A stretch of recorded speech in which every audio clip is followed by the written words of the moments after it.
guys, welcome to another mini-sode of the Failure Report. I'm so glad that you guys have come back for another episode. Before we get started, if you guys don't mind, go ahead and hit the subscription button and the bell so that you can be notified of every single episode that we have released. I don't want you all to miss any of our great content.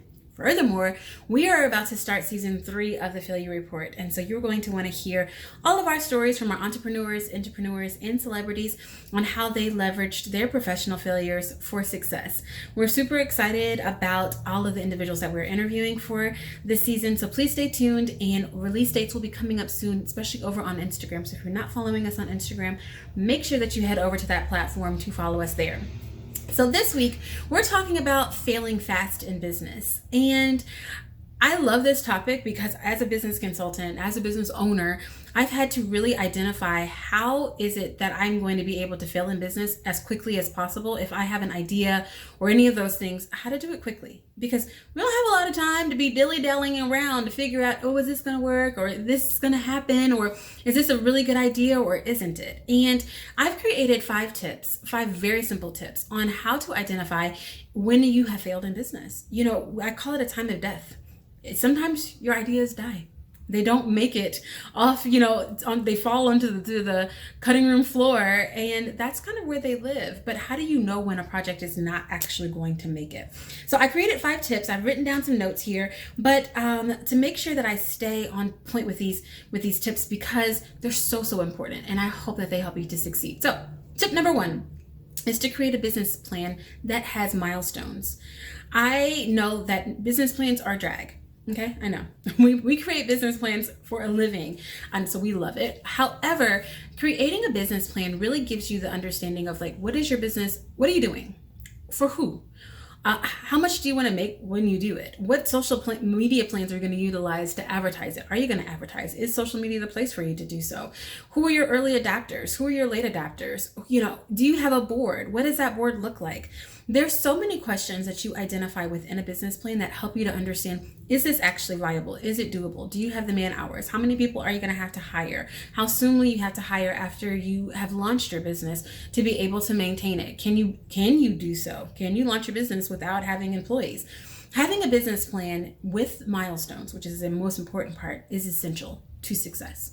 Because if you're finding that it's harder and harder to reach those milestones, when you may really need to look at the fact that, is this a viable business?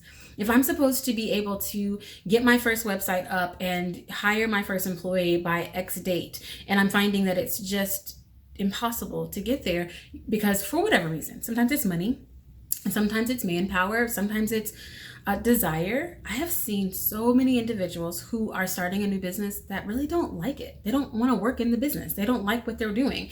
They know it's a good idea. They feel like it will make them money, but they actually don't want to do the job. So oftentimes that's a really key indicator that you are maybe in the wrong profession and your business is going to fail if it hasn't already. Tip number 2 is find a mentor and create an advisory board.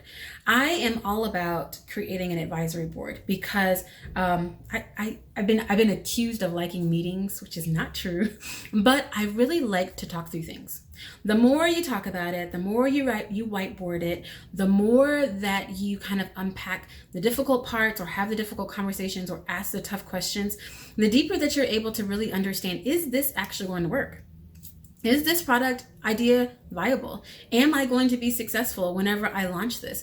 All of those meetings kind of help you to identify that. You know what I mean? Whenever you're sitting in a meeting, people will ask you questions, and especially individuals that are not attached to the business, which is the most important part. A mentor and advisor should not also work for the company or in the product. They should be someone outside of that realm or in that position so that they can really give an unbiased opinion of what they're hearing about your business. Super difficult to do, super hard to hear, but could save you hundreds of thousands, or $100. Heck, who wants to waste any money on a business that is not going to actually come to fruition? There are times where people just don't believe in your vision. And I always say that if individuals aren't understanding your business plan or understanding your business idea, maybe it is that you're not articulating it correctly.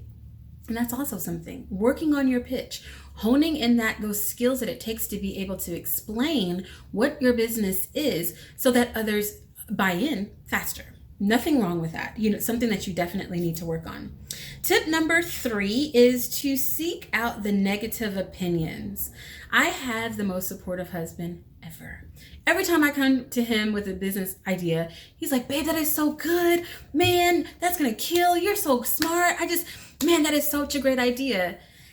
And not to say that he's lying, but family and friends lie. They think that everything that you do is a great idea. Good. It's great. Perfect timing. Oh man, the market really needs you. Da, da, da, da. Employees lie. Oh yeah, absolutely. I think this is super dope. Let's move forward with it. Seeking out the negative opinions can save you so much time and money, because I think it's a great idea. I can sell it to anyone that is close to me, and they're going to want to see me succeed, and they're not going to want to say, that's not a good idea, or that's just dumb. They're not going to want to say that to you. But seeking out those negative opinions. How to seek out the negative opinions? Doing polls and surveys. Great way. Doing key informant interviews. Depending on your market, if there are individuals that already work in that sector, ask them, what is it about the product that I provide that you would use? How is it effective? If I create a product this way, or a service this way, how will it be utilized? Individuals who already work in that sector are going to be the absolute best individuals to offer, hopefully, some really good insight and opinions on how your product is kind of measuring up. So do the key informant interviews and seek out the negative opinions. I know it hurts. It hurts your pride, but it's super, super important to future success. Tip number 4 is to create an MVP. So that's a minimally viable product. I have seen individuals spend amazing amounts of money on creating their MVP, and the business fails. And now they're in debt.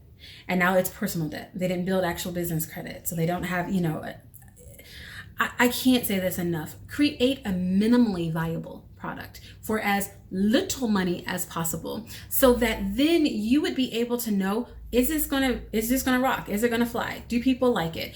Getting those early adopters, being able to tweak that product and service so that you actually create something that individuals want. But if you create it on I've seen individuals spend, oh gosh, one company comes to mind. They spent upwards of $250,000, $250,000 on their MVP, and it completely tanked. Nobody got it. When they created their advisory board, which was after they created their MVP, they didn't understand it. They sought out the negative opinions. Nobody got it, and they had spent an exorbitant amount of money, personal money, that they had invested in their business, which I think is a great idea. You believe in it? Fund it. No problem. Bootstrap it. Do what you got to do. But make sure that you're not spending your life savings or the bank's life savings, if you're getting a loan, to be able to create something that you don't know if individuals are going to love.